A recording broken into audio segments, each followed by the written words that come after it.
नैनीताल के जंगल में बारिश रुकने का नाम ही नहीं ले रही थी। लंबे समय से बारिश होने के कारण तमाम पक्षियों के घरों में दाना तकरीबन खत्म हो गया था। ऐसे में नन्ही टुनटुनी चिड़िया को कोई फिक्र न थी, क्योंकि उसने बहुत सारे चने के दाने अपने घर में जमा किए हुए थे और वो अपने घर में बहुत महफूज और मुतमईन थी।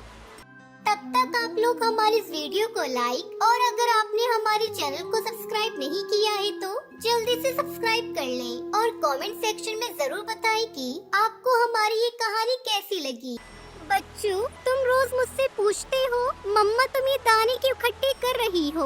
अब देखा तुमने, कई दिनों से बारिश रुकने का नाम ही नहीं ले रही, लेकिन हमारे घर में कम से कम इतने दाने हैं कि हम ये बारिश के दिन आसानी से गुजार सकें। जिंदगी गुजारने के लिए हमें बहुत मेहनत करनी होती है। अच्छे दिनों में बुरे दिनों का ख्याल रखना होता है। मैंने ये सब कुछ अपने बड़ों से सीखा है और अब तुम्हें मुझसे सीखना होगा।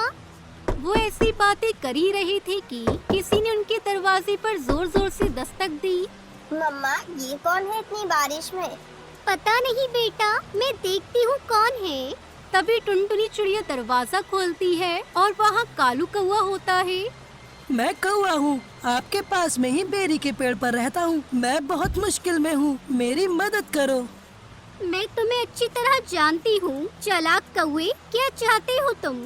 मैं बहुत मजबूर होकर आपके घर पर आया हूँ। मेरे बच्चे और बेबी भूखे हैं। ऐसे में अगर आप कुछ दाने मुझे दे दें तो आपका बहुत उपकार होगा मुझ पर और मेरे खानदान पर दया करो।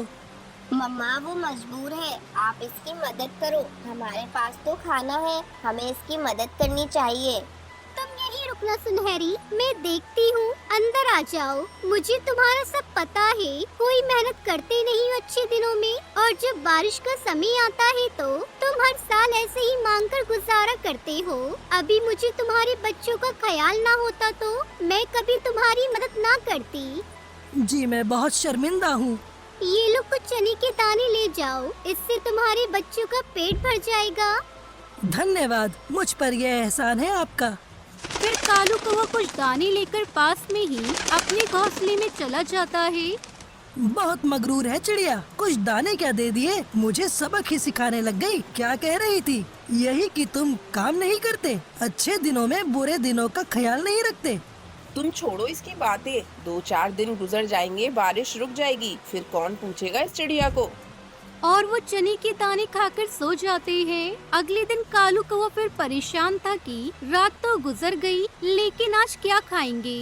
सारा दिन ऐसे ही गुजर गया और बारिश लगातार हो रही थी। और फिर शाम हो गई। कालू कौवे के बच्चे फिर से खाने को कुछ मांगने लगे।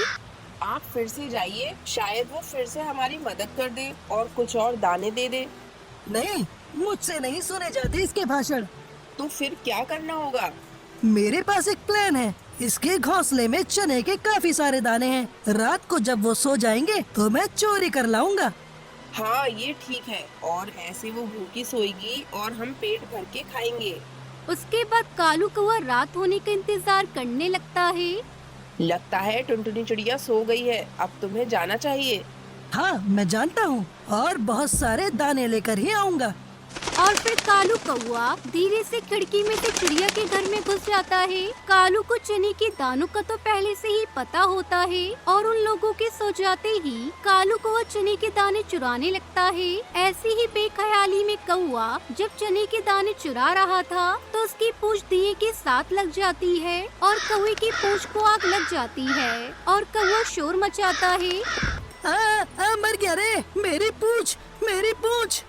उसके शोर से टुनटुनी चिड़िया की आँख खुल जाती है और वो जल्दी से कौवे की पूंछ को लगी आग बुझा देती है। कौवे के पास कहने को शर्मिंदगी के सिवा और कुछ नहीं था, लेकिन टुनटुनी चिड़िया फिर भी कुछ चने के दाने कालू कौवे को दे देती है। ये तुम्हारे बच्चों के लिए, और हाँ, घर जाकर अपनी पूंछ पर मरहम पट्टी जरूर करवा लेना। मुझे माफ कर देना टुनटुनी, मैंने बहुत गलत किया तुम्हारे साथ। अब तो भगवान ने भी मेरी गलती की सजा दे दी। अब से मैं खूब मेहनत करूँगा और आगे के लिए दाने पहले से ही इकट्ठा करके रखूँगा। ठीक है कालू भाई, तुम्हें अपनी गलती मालूम हो गई, यही बहुत बड़ी बात है। अब तुम जाओ, तुम्हारे बीवी बच्चे भूखे होंगे। उसके बाद कालू कौवा दाना लेकर वहाँ से चला जाता है और सुंदरी कौवी को भी सारी बात बताता है। तभी बारिश रुक जाती है और कालू कौवा सुंदरी दाने की तलाश में लग जाते हैं। ये देखकर टुनटुनी चिड़िया बहुत खुश होती है। देखो मम्मा, कालू अंकल और सुंदरी आंटी अब दाना लेने के लिए कितनी मेहनत कर रहे हैं।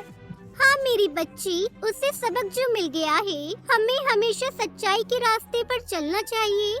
इस तरह दोनों माँ बेटी खुशी खुशी अपनी जिंदगी बिताने लगते हैं।